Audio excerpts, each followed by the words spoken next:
प्रेरितों की पुस्तक हमने पिछले साल शुरू करी थी और 2 हफ्ते पहले प्रेरितों की पुस्तक हमने समाप्त कर दी थी।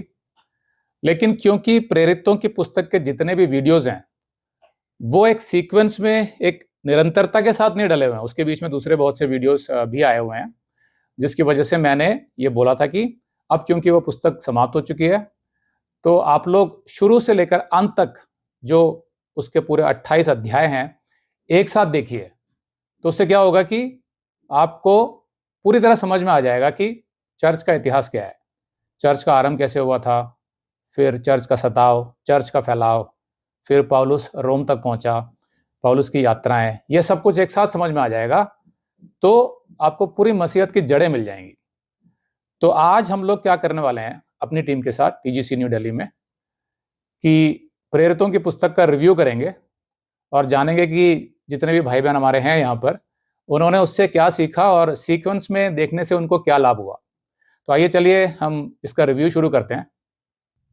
तो सबसे पहला सवाल आसान है कि प्रेरितों की पुस्तक किसने लिखी? भैया प्रेरितों की पुस्तक जो है वो लूका ने लिखी थी। अच्छा, लूका ने कुछ और भी लिखा था बाइबल में? भैया लूका ने जो है वो लूका का सुसमाचार जो है वो भी उसने लिखा था। प्रेरितों की पुस्तक के मुख्य उद्देश्य क्या थे? भैया प्रेरितों की पुस्तक लिखने के जो मुख्य उद्देश्य थे उसमें सबसे पहले तो ये था कि प्रेरितों की जो पुस्तक लूका ने लिखी, जो कि खुद भी एक बहुत ही सक्षम इतिहासकार था, उसने जो 4 सुसमाचार थे उनको आगे कंटिन्यू करते हुए ये पुस्तक लिखी थी। तो इसके आगे की जितनी भी पुस्तकें हैं नए नियम में, उनके बीच में ये कड़ी का काम करती है। और अगर प्रेरितों की पुस्तक लूका ना लिखता तो बाद में जो पौलुस ने पत्रियाँ लिखी थी अगर कलीसियाओं को, तो हमें उसका संदर्भ समझ में नहीं आ पाता कि वो जो कलीसियाएं थी वो कब स्थापित की गई, वहाँ के लोगों के बारे में हमें कुछ पता नहीं चलता और हम कंफ्यूजन में रह जाते। एक तो इसका ये उद्देश्य था कि कड़ी के रूप में ये काम करती है। इसके अलावा पौलुस क्योंकि यीशु के 12 चेलों में से नहीं था और पौलुस बाद में सेवकाई में आया था, तो ये दिखाने के लिए कि पौलुस का क्या महत्व है, इसके लिए भी लूका ने प्रेरितों की पुस्तक में उसको एक विशेष स्थान दिया है। हालांकि पूरी प्रेरितों की पुस्तक पौलुस के ऊपर नहीं है, लेकिन ये दिखाने के लिए कि पौलुस का भी एक विशेष स्थान है, ये दिखाने के लिए प्रेरितों की पुस्तक में उसको बताया गया। जैसे कि प्रेरितों की पुस्तक में पतरस और पौलुस के कार्य में काफ़ी समानता हमें नज़र आती है, तो ये भी एक पर्पज़ हो सकता है। और इसके अलावा पौलुस के ऊपर जो मुकदमे किए गए थे, उनकी पैरवी के लिए जो वकील उस समय पे जिस तरीके के रहते होंगे, उसके लिए ये एक तरह का डॉक्यूमेंटेशन ज़रूरी था कि हम कैसे साबित करें कि जो मसीहत है उसका कोई राजनीतिक उद्देश्य नहीं है, वो किसी की हानि के लिए नहीं बनाई गई है। ये भी इसमें साबित होता है। Very nice. और किसी को कुछ बोलना है इसके अलावा?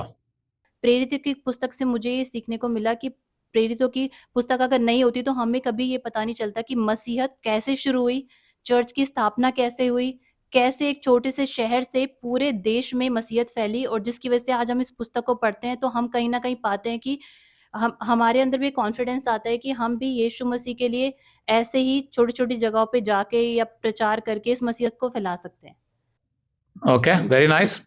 समझ में आया, थैंक यू। ठीक है, तो गीतू का आंसर भी एकदम करेक्ट था। भैया इस पुस्तक के लिखने का उद्देश्य एक ये भी था कि जैसे परमेश्वर, तो सारी पुस्तकें जितनी बाइबल में लिखी गई है पवित्र आत्मा के द्वारा लिखी गई है, पवित्र आत्मा से प्रेरित होकर।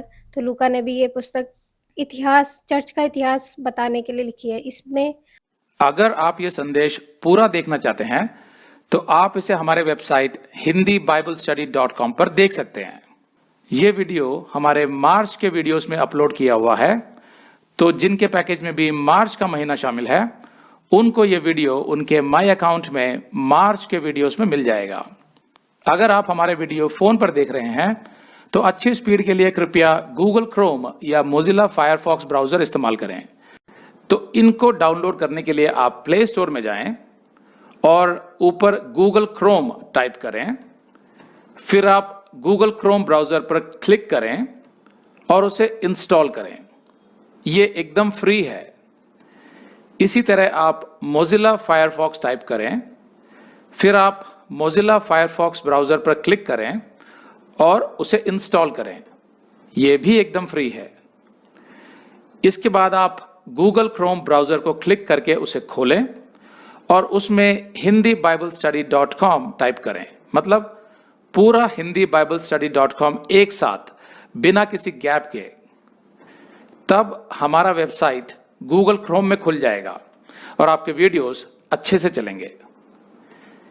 इसी तरह आप मोजिला फायरफॉक्स ब्राउजर भी क्लिक कर सकते हैं और उसमें भी बिना गैप के hindiBiblestudy.com टाइप कर सकते हैं। उसमें भी हमारे वीडियोस बिल्कुल आराम से चलेंगे। इसके अलावा अगर आप चाहें तो बेहतर स्पीड के लिए आप वीडियो के नीचे बने प्ले बार पर सेटिंग्स का चिन्ह दबाकर 240p 240p सेलेक्ट कर सकते हैं, जिससे आपका बहुत ही कम डेटा खर्च होगा। 240 सेलेक्ट करने के बाद आप वीडियो के बाहर कहीं भी क्लिक कर दीजिए, फिर वीडियो को पीछे ले जाकर शुरू से देखिए।